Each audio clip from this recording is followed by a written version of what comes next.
ఇక్కడ అందించిన సమాచారం కేవలం మత విశ్వాసాల మీద ఆధారపడి సేకరించింది మాత్రమే.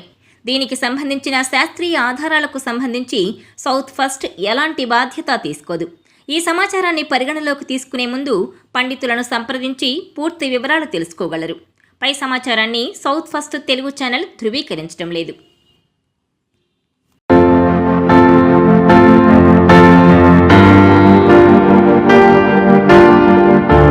నిద్ర లేచిన మొదలు మళ్ళీ నిద్రకు ఉపక్రమించే వరకు ప్రతిదీ సెంటిమెంటే.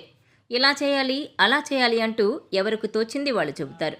ఆ సంగతంతా సరే, ఇంతకీ నిద్ర లేవగానే ఎవరిని చూడాలో తెలుసా? Watch this south first devotional.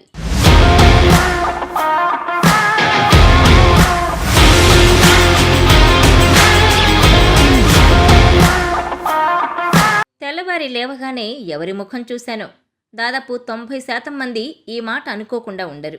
మంచి జరిగినా చెడు జరిగినా కారణం ఏదైనా నిద్ర లేవగానే ఎవరి ముఖం చూసా అనే ఆలోచన వస్తుంది.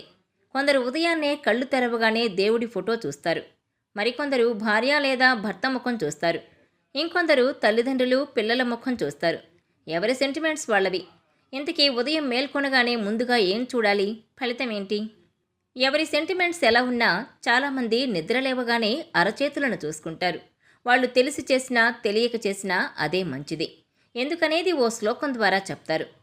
కరాగ్రే వసతే లక్ష్మీ కరమధ్యే సరస్వతి కరమూలే స్థితా గౌరీ ప్రభాతే కరదర్శనం.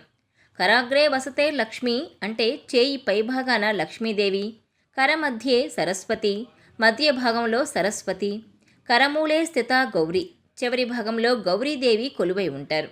ప్రాతకాలంలో ఈ శ్లోకం చదివి 2 చేతులు కళ్ళకద్దుకొని లేవాలి. అయితే కోట్లాది దేవతలుండగా నిద్ర లేవగానే ఈ ముగ్గురిని మాత్రమే ఉదయాన్నే ఎందుకు స్మరించాలంటే, ఏ పని చేసినా చేతి చివరి భాగం ప్రధాన పాత్ర వహిస్తాయి. చేతి వేళ్లతో ఎంత పని చేస్తే అంత లక్ష్మీదేవి, అంటే ఎంత కష్టపడితే అంత ఫలితం, అంత డబ్బు నీ సొంతమవుతుంది. అందుకే చేతులు చివరి భాగం లక్ష్మీ సమానం. సరస్వతి కటాక్షం సిద్ధించాలన్నా, చదువుపై శ్రద్ధ పెరగాలన్నా చేతుల మధ్యలో పుస్తకాన్ని పెట్టుకుని చదవాలి. అంటే కరమధ్యే సరస్వతి. చదువుపై ఎంత శ్రద్ధ, పుస్తకాన్ని పట్టుకోవడంలో ఎంత నిబద్ధత ఉంటే అంత సరస్వతీ కటాక్షం అన్నమాట.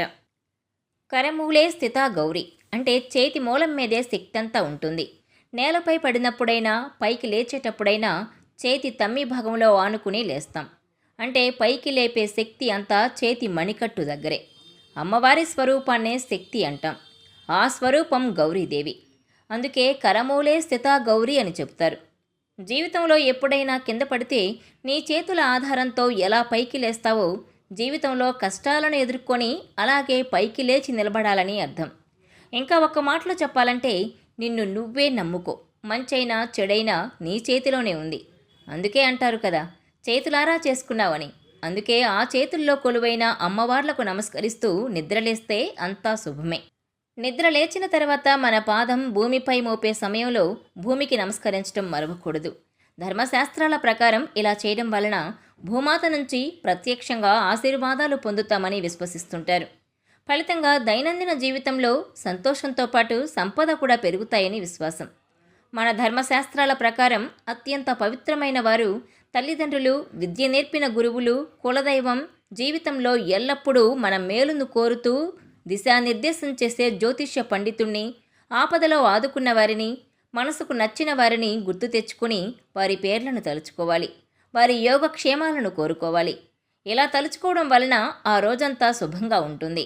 అంతేకాకుండా ఆ రోజు ఎలాంటి చెడు దోషాలు లేకుండా మానసిక ప్రశాంతత లభిస్తుంది.